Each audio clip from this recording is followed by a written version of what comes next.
Hi there, 2 months ago I made a video about Ukraine and China and stating that would this war in Ukraine that I didn't know was going to happen back then, would that spark a new world order?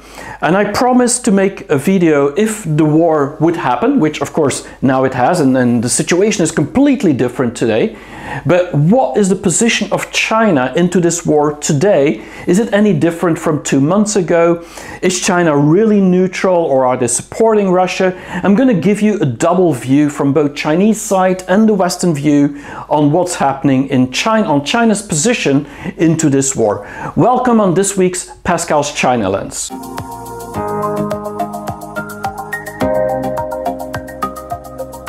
So what is China's position in the war in Ukraine right now? Are they pro-Russian, or are they actually neutral, or are they maybe supporting the West, but we don't know about it?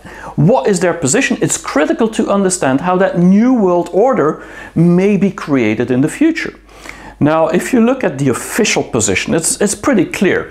China says we are supporting and we are believing, according to the UN Charter, that every nation should be sovereign, and so sovereignty of nation is sacred. And so this is something that needs to be upheld. We also, China says, wants to be pro-peace and pro-talks, and we want to end this war as soon as possible. China does not want this war. That is very clear. But they're also not putting any sanctions on Russia. And so that is creating a lot of ambiguity and a lot of questions, because are you supporting Russia by not putting sanctions on it? What is your position? You should pick sides, is what the West is saying about China. You can't stay neutral in this war, because this is an aggression from Russia against Ukraine. And so you can't not call this an invasion, because ultimately it's Russia that went into the country and is destroying the whole country. So from a Western point of view, the position of China is very ambiguous. You can't say you are supporting sovereignty and at the same time accept that there's all these war crimes happening. Now, from a Western point of view, I think we made up our mind. We've made up our mind, most of the people in Europe, at least, probably America as well. As a European, I can only talk for Europeans, and in general, I believe that we believe that China is supporting Russia. China is supporting Russia in our minds because they are friends forever, since they signed that agreement on the 4th of February, and so it's very clear that China is a good friend of Russia. That's how we look at it. We also see all the propaganda from Russia about the war that has been recycled in China towards its own population. So it's clear, they've shown their cards already. They've shown that they actually are supporting Russia. This is the Western view, this is the European view. China tries to sit on the fence, basically looking what's happening, not taking a position, being neutral, because actually they believe that this war will benefit them in some way. That is the view most people have in Europe, or many do. And many also talk about the fact that China has been trying, or is trying, to create that new world order, and just Russia is helping it to create that faster. So this is the general view of many people in Europe. Is it correct? Is it true? That's the question. But this is how people think. Now, what most people in Europe also feel, and this is also going from a policy point of view, is that China should show its cards. Are they standing with Russia, or are they not standing with Russia? They have to pick sides. Nobody believes that China is neutral in Europe, or very few people do. And so what that means is that China, and Ursula von der Leyen, the president of the European Commission, said it very clearly. I mean, the business you're doing with Russia is very, very little compared to the business that China is doing with the EU. And so you should pick the EU. Otherwise, you're going to have this whole EU bloc and the American bloc economically maybe putting sanctions on you if you continue supporting Russia. And so stop bailing out Russia by continuing the imports and the exports, because that is fueling the war engine. This is how Europe thinks about it. China, by not putting sanctions onto Russia, they're actually helping Russia to support this war. And so they're silently complicit. That's how it's often talked about. Silently complicit, meaning that because they're not calling it an invasion, because they're not really talking about the war crimes against Ukraine the whole time and stand with Ukraine against Russia. It's very clear that they're silently sitting on the fence and basically trying to stay out of the fight, but at the same time that shows what they're really thinking. And so this means a lot for Taiwan, for example, because if they're thinking that way, then Taiwan should be really worried. And so a lot of people in Europe, in the West, in America, do believe that Taiwan is going to be the next aggression from China against the island. I believe that's completely wrong, but this is how our view is. And so we are fueling the tensions between Taiwan, between the island, and also between and the mainland more and more from a Western perspective. Having people of the politicians from the US visiting Taiwan is not a very good idea at this moment. But that is because we believe actually China has already chosen the site that they want to be on. Now, if you look at the Chinese condemnation of the West about the war, it's also interesting to see the other lens, the other view. And there it's very clear that China has always said, for years already, but definitely now, is saying that this whole war is caused by the US, by the United States, or the United States-led NATO. By pulling NATO closer and closer to the Russian border, by having more aggressions, by having sanctions on Russia like no other country.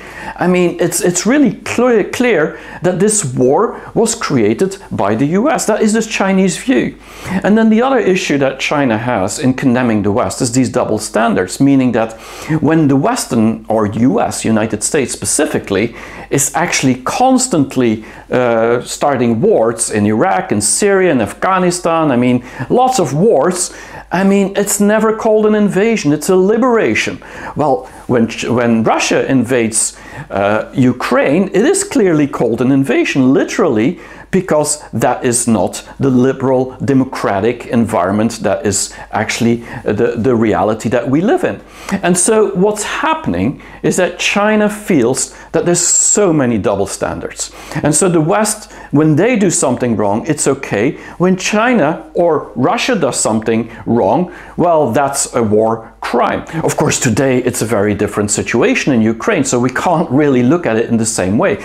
But looking at it from before the war, this is how China is still condemning the West of trying to actually fuel and escalate this war rather than trying to solve the problem and create peace. And so China doesn't want to be in the middle of all this, because telling China they should help in the war, but actually the US and Europe, in China's view, constantly adding weapons and adding escalation to the war and creating more tensions, is not a position you want to be in as a Chinese country, as a Chinese nation, because whatever side you pick, you're always going to pick the wrong side. And so China has decided that this is really a European war. It's a European war they don't want to be part of. And it's not just China that doesn't want to be part of. If you look at the whole Asia, I mean, there's only 3 countries, Japan, South Korea, and Singapore, that has put sanctions on Russia. All the other countries in Asia have not. And so this is a European war. And unless we in Europe, we in the West, understand that China sees this as a European war, like we saw wars outside of Europe not as our wars as well, it's going to be hard to understand China's position. Now, clearly the question is, who's the aggressor? I mean, if you look at the images we see coming out of Ukraine, I mean, Ukraine is completely being destroyed. I mean, there's war crimes happening every single day. We see it every single day on the news. I mean, terrible things happening. 5 million people that have left the country or fled the country. I mean, from a Western European point of view, and I am a European, it's clear that Russia is the aggressor. I mean, there's no doubt about it. But then if you look at it from a Chinese point of view, then the question is a little bit different. When you get bullied for years on, I mean, are you the aggressor or are you actually reacting to the aggressor? And so this might be a difficult statement to make today when we see all these war terror happening. But the reality is that for many people in China, they still see that this war could have been prevented if we wouldn't, the West, US, led NATO and the US in general, have been fueling this war and bullied China with sanctions, with threats, with nuclear engagements maybe, and also the presence of NATO and in the east of Ukraine, of course, the aggressions against pro-Russians living there. And so this is a story that Chinese have heard. And they understand that very well, because for years on with the Trump administration, they've been bullied as well. So what's the difference? Well, the difference is simply that China has been bullied for years, but they're much more restraining or constraining themselves from actually creating a real aggression. And they're also economically and military much more powerful. So America, the US, is not going as far as they did in Ukraine. And so from a Chinese perspective, the one who gets bullied sometimes reacts even more fierce than the aggressor before, or the bullier before. And so this is the weird situation now, that we all in Europe have the complete belief that Russia and Putin is the aggressor, while most of the Chinese, or many of the Chinese, feel, yeah, but you're being the bullier and Russia is doing crazy things now to actually react. Now, of course, this is depending on which view you have, but the reality on the ground is, I mean, it's terrible what's happening. So China is taking a neutral view. And this is where they're actually tap dancing, because they want to take that neutral view of non-involvement, because it's their only way to actually say, well, actually both parties are aggressors, but we don't want to be in the middle of both, because then we are going to be an aggressor ourselves. And so this is where they want to be neutral, and they want to be as peace-talking as possible, more and more diplomacy. They want to have talks rather than fights. They don't want to send weapons, they want to send humanitarian aid. And this is where China condemns the West, that we are sending weapons. Of course, we do that to protect the Ukrainians, but from a Chinese point of view, this is actually fueling the war on top of it. We should have talks with Putin. If we still can. And so China doesn't want to put sanctions on Russia or Ukraine. They don't want to support Russia or Ukraine. They just want to be neutral. And what we don't always see is that actually China has not been supporting Russia as much as we think it have.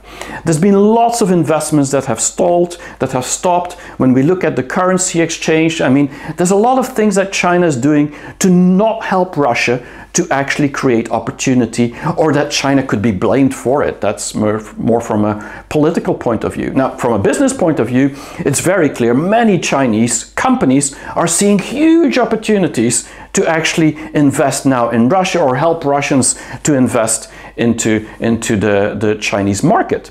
But that is from a business point of view, and these are opportunistic businesses that see an opportunity. We in the West, we don't dare to do that anymore, because it would mean that the whole West would judge us. But in China, people are not judged when they do that. And so China is really focusing on humanitarian aid, and this is their view. Now, it's really hard to understand that, but that neutrality, you can understand that the best by the two characters in Chinese called Wu Wei. And Wu Wei means no action or inaction. And so China's not active, they're being neutral. But the characters itself comes from Taoism, and actually it doesn't mean that there's no action.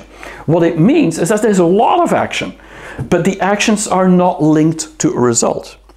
It means in Taoism that it goes with the flow. And because nobody knows where the future will be, you basically take the action to make the natural flow happen as good as possible. So you take the action on the right time. And so China's taking a lot of actions and a lot of positions in this war, but it doesn't look like it because they have this Wu Wei attitude. And that means we're going to take action when we believe that it helps peace, it helps the flow, it helps maybe that new world being created that is natural in itself. The Asian century, this is all natural happening, and so whether they should support Russia or not support Russia is more a question of what is natural and what is not. Of course, we can't say that the war in Ukraine is a natural situation, so it's better to stand still and stay on the fence. At the same time, they're not wanting to help Russia, because this could also create a disruption for this natural transformation towards this Asian century that is happening now. And so this is very complicated, but when you understand the meaning of Wu Wei from Taoism, it basically explains a lot what the position of China is. It's not neutral, it's a Wu Wei position. It's like, don't take action, but take a lot of action when there's actually a natural flow happening. And right now, nothing's natural, and that is the problem. So if we think about this Wu Wei situation, then we also have to look at the reality that we live in. So what is the Western reality? And I think it's very clear. For us, Russia is failing. It's completely failing, and the Putin regime is actually is dying. For us, it's very clear that Putin is evil. He's the devil himself, and we won't deal with the devil. We might not have a problem having Ukrainians lose their soul, but we're not going to lose our soul to fight that devil.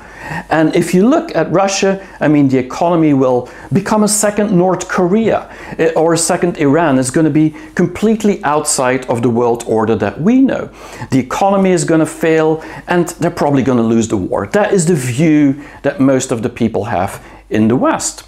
Now, we believe, since this war started on the 23rd or 24th of February, we are clear that the West has never been as united as today. And so Europe is very united with America, NATO is reviving, and so for us it's really clear. It makes us think of the Second World War, or after the Second World War, where we're all very united and want to build that strong Western reality again, because we have this new enemy. And the interesting thing about that is that without the war and without Russia, we would probably not be as united. But we do believe that we've never been as united as we are today. And that we are on the right side of history. That's very clear. And Russia is on the wrong side of history. And if China is going to stay neutral or support Russia in any possible way, well, they're also going to be on the wrong side of history. And we know from our past what that means after the war will end. So China will be sanctioned, China will have a problem if they don't pick sides. That's how we view it. And so our reality is that the West will win, the West will prevail, Russia will fail, and Russia will deglobalize or not be part of this globalization. Now, what is the Chinese reality? Well, the Chinese reality on Russia is that Russia will resurrect. And this is very hard for Europeans to believe that even, but Putin said it himself just yesterday or the day before, that he said that he's now redirecting his focus on Asia, on the South and the East, and not on the West anymore. So he's already made his decision. And so that is a huge market, a huge opportunity for Russia, where they could transform. Of course, there's the problem of the dollar, where they won't be able, these oligarchs, to make money outside of Russia anymore. But then they may be going from agriculture or to industrial manufacturing. I mean, China's quite convinced, because of the opportunities that the new world post-war will bring, that Russia will survive, because they're having their place within that new world that is being created for decades already. Now, the other thing is that China also believes that the EU, specifically America already for a long time, has always been trying to rewrite history, and the EU is doing that again today. They're rewriting history, meaning that everything that happened before the war and all the bullying and aggressions that were happening against Russia and against China, I mean, they forget all that. And they only think about what's happening now. Of course, we have all the reasons to do that in Europe. I mean, it's terrible what's happening. But from a Chinese point of view, we are rewriting history. It's not China rewriting history. And this is interesting to look at that. What China also believes is that we're not as united as we think we are. I mean, we believe in the West that Europe is very united now, and as a European I see it every day. I mean, we're all getting along together and we're supporting Ukraine like we never supported any country in any war before. So we're very united to fight against these authoritarian regimes. But then if you look at the sanctions, for example, 140 countries in the world, did not put sanctions on Russia. I mean, that's a lot of countries. And even calling out Russia as an aggressor, there's 58 countries that abstained from voting at the United Nations. And what that means is that 50% of the population, because there's India and China included and many other countries, 50% of the world's population did not see or does not see this war as an aggression. I mean, this is kind of weird if you see it from European eyes, but from an Asian and Southern Hemisphere eyes, I mean, there's a new world being created already for many, many decades, but at least 1 or 2 decades. And what we see now is that this new world is actually standing up and they're resurrecting. And the problem is that Russia is actually speeding up this process, but could also derail the process. But it's clear for China that the West is not united, although they believe they are. And so the West is failing in a way because they claim that they're united, but without the enemy of Putin right now, they probably wouldn't be. Now, the question is, what is the plan for the West? And I think that's very clear.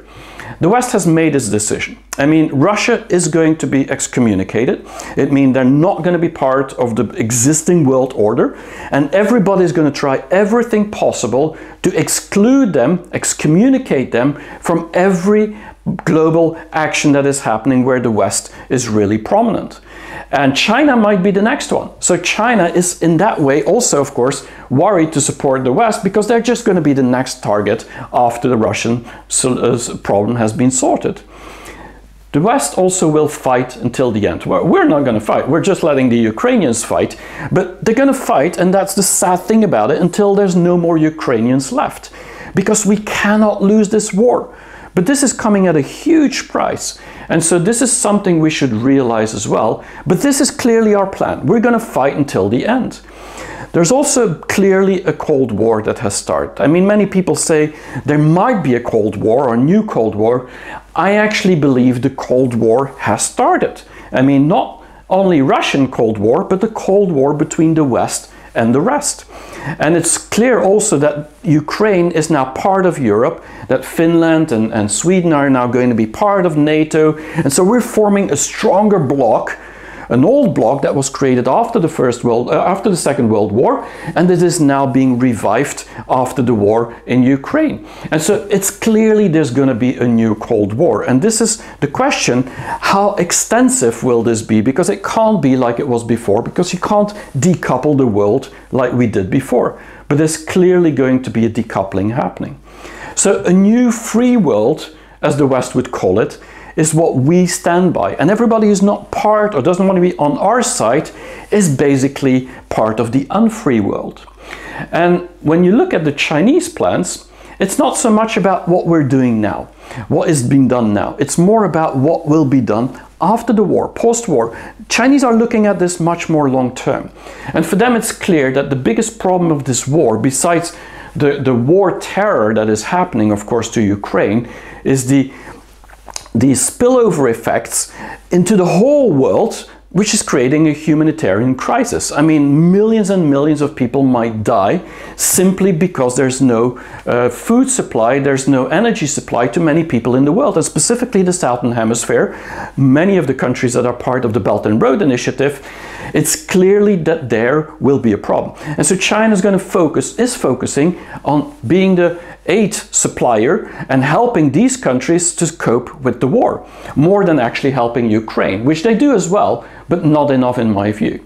What China also sees is that there's a diversification happening.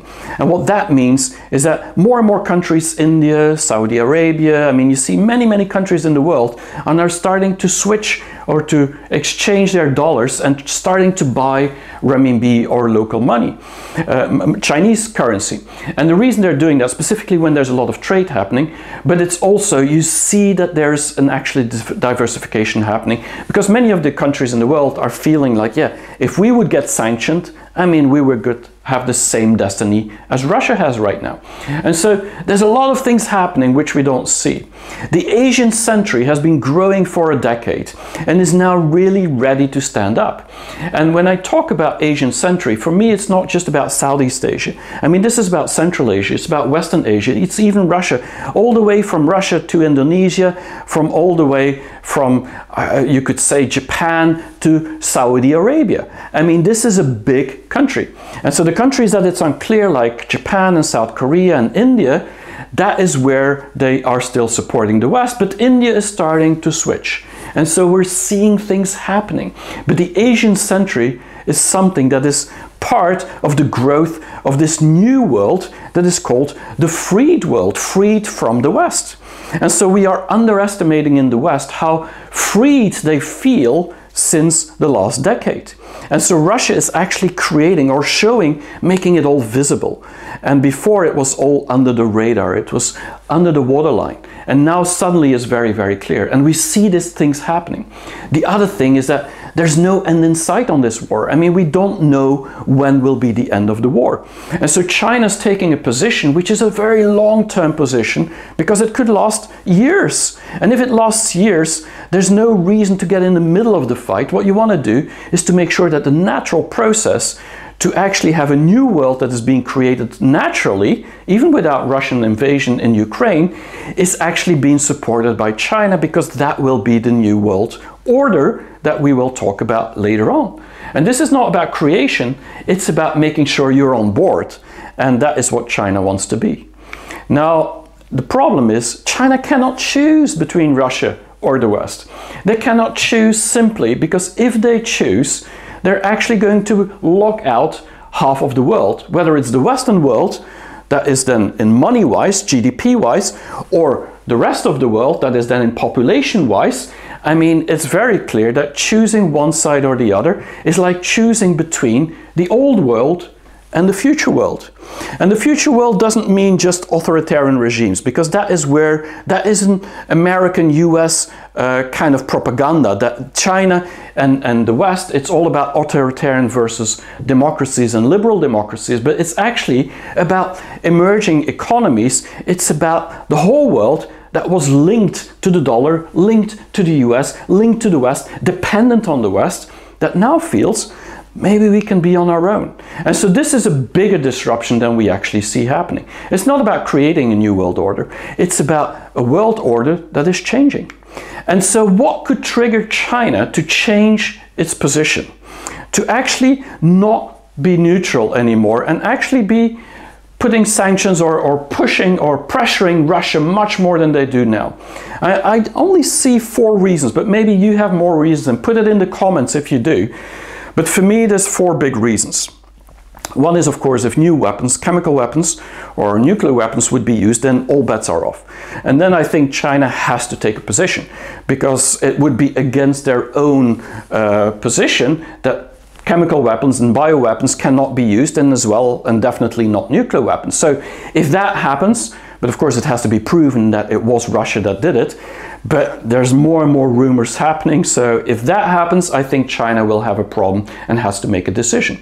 We could also see a spillover moment, where at one point, and I don't see that as an impossibility, is that at one point Asia is becoming sanctioned, or China is becoming sanctioned again, just like with Trump, but then it's all going to be about a propaganda war on stories that we have to decouple from China because they are supporting Russia.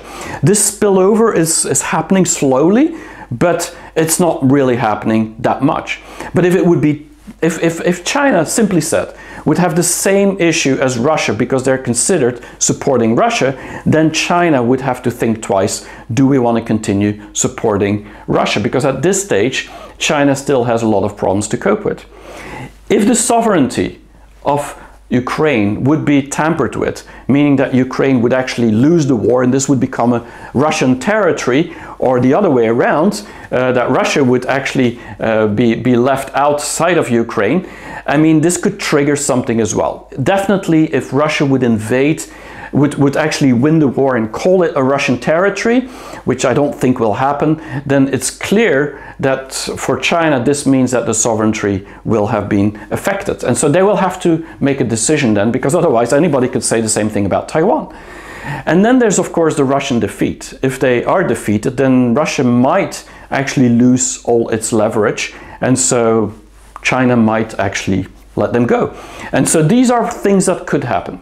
Now I think it's very unlikely that either of these four things will happen, but it's not impossible.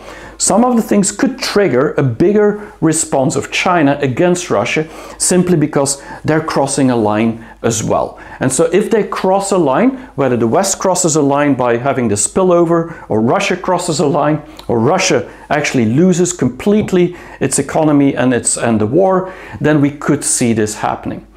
Now, I believe that in general, China is not being neutral, it's being a wu-wei position. And so it's almost the same, but it's not the same. It's not the same because what it means is that China is actually doing everything it can to try and create a peace environment.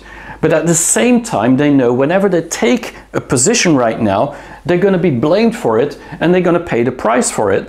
And so they do not want to take a position considering the fact that China is looking both at the past on how the West has actually bullied Russia and China, and also looking at the future where the new world is actually being emerging from the Southern Hemisphere. And so they don't want to take a position, but it's not clear, it's not right to say China is not taking a position. They're actually taking a position, but it's a position of action when the action is actually creating the natural flow of the environment around it. And that means the creation of a new world. How that will look like, nobody knows.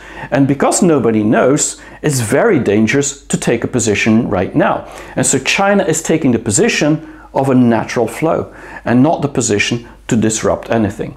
Is that the right situation considering all the things that are happening in Ukraine and the war crimes and the terror, and the destroying of this whole country and millions of people fleeing the country?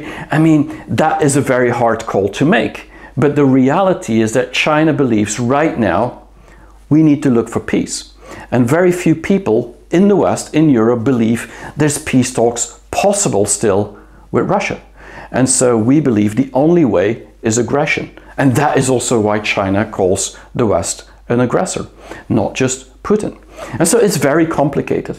But I believe if we understand the wu-wei position, it's easier to understand why China is being neutral.